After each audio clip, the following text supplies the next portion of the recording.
Hello everybody. Thank you for taking the time to watch this hopefully short little video just to explain some of the changes coming to the seminary program that will be starting in 2025.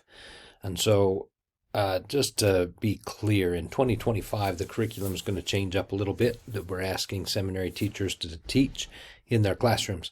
There will be scripture lessons just like there are now that follow the Come Follow Me pacing guide and things like that. We're also going to be introducing life preparation lessons, and you can see these on the Gospel Library now in next year's manual. They're listed at the end of the manual in various topics, and these life preparation lessons are just lessons to help in ways like mission prep and temple prep and mental health, dealing with mental health issues and emotional resilience, the importance of education, and so on and so forth. And so there will be some of those lessons that you'll integrate into your teaching. There will also be some doctrinal mastery lessons, which you're somewhat familiar with. And then a new thing called Assess Your Learning. And these Assess Your Learning lessons will take the place of the previous end of semester assessments that we used to have in seminary classes.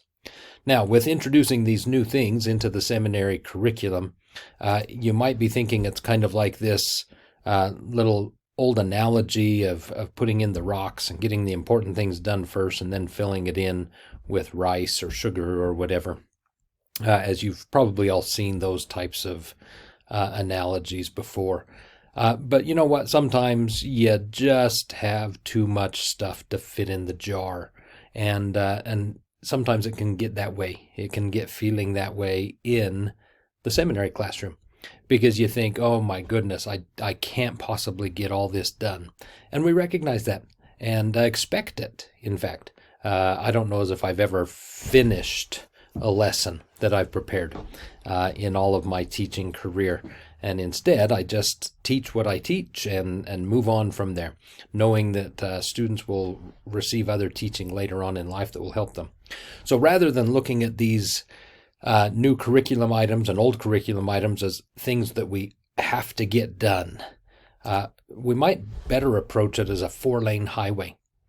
When you're driving down the road, you never touch all 4 lanes of the highway the entire way. You're switching lanes from the lane on the left to moving toward the right and then moving back to the left and weaving back and forth, not in a dangerous way. I don't promote dangerous driving, but that's kind of how this curriculum should seem to us, because we will continue to have scripture lessons that correspond with the Come Follow Me lessons. There will also be life preparation lessons, like I said. We'd like you to teach as many of the lessons as you can in the categories as outlined, but at the same time be guided by the Spirit. And if you feel like, you know what, I need to be doing something else today instead of that, we trust you in doing that and making those decisions for your class. There will also be doctrinal mastery, but you don't need to feel like you have to cover them all. Coming up in 2025, I believe there's probably about 6 doctrinal mastery scriptures that will be covered in the Come Follow Me pacing during summer vacation. If you feel like you need to and want to cover those on another time, you can do that. But if you don't feel like that is what your class needs, then that's okay too. And you can just cover the doctrinal mastery references and things like that as they come up in the curriculum. And finally, we've got this Assess Your Learning lane over here on the right. These take the place of the end of semester learning assessments. And for a student to get credit, they need to be present for at least one of the Assess Your Learning lessons that you do during the semester. And so again, I hope that you get the feeling that you don't have to do all of these and you don't have to cover all of them, but you're going to switch lanes and then just do well in the lane that you're in.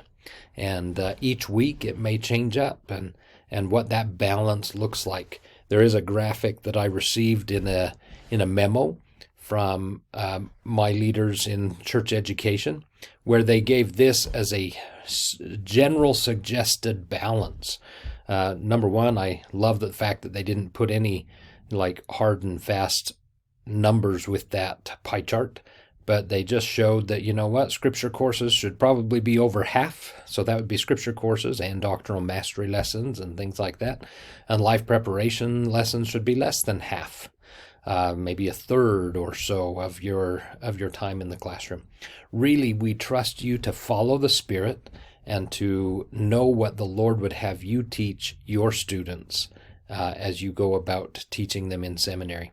And so I hope that you'll remember that life is like a highway, to quote the song from the Cars movie, and just feel free to switch from lane to lane and take it at the pace that the Spirit dictates for you. Thank you for all you do, and make it a great week. And let me know if you have questions that I can help with. You can reach out to me either by email or by text or by phone. Thank you so much again for all you do. Bye.